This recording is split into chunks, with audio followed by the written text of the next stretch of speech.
Zee 24 तास एक पाऊल पुढे। पुण्यामध्ये रंगपंचमीचा अनोखा उत्साह होता। या रंगपंचमीत HIV ग्रस्त, अंध आणि अपंग मुलं सहभागी झाली होती। सुमारे 500 मुलांनी या रंगपंचमीत सहभाग घेतला। पुण्यातल्या भोई प्रतिष्ठानाने या मुलांसाठी रंगपंचमीचं आयोजन केलं होतं। मुलांनीही मनसोक्त रंगांची उधळण करत या रंगपंचमीचा आनंद लुटला। रंग खेळायला खूप मजा आली आणि खूप बरं वाटलं आणि मुळात या सगळ्यांचा उत्साह, यांची एनर्जी ही काहीतरी देऊन गेली मला स्वतःला। यांच्याकडून काहीतरी शिकायला मिळालं। तुम्हाला कदाचित ओळखू पण आला नसेल, मी निखिल राऊत आहे। काही शिकायला मिळतंय की त्यांना ते असं विशेष असून सुद्धा ते एवढे एन्जॉय करतायत। खूप असं एक प्रेरणादायी आम्हाला काहीतरी देऊन गेलेत। ते सहभाग घेऊन आनंद लुटतात।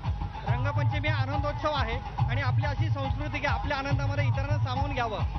या ठिकाणी आपण बघाल, ही सगळी अनाथ आणि वंचित मुलं रंग खेळण्याचा आनंद लुटतायत। यंदा आपण पाणी रद्द केलेलं आहे, फक्त कोरडा रंग आणि फुलांचा वापर केलेला आहे आणि बीड जिल्ह्यातल्या आष्टी तालुक्यातील सांगवी पाटण या गावातील दुष्काळग्रस्त बालकांना पण याच्यामध्ये आपण सहभागी करून घेतलेला आहे।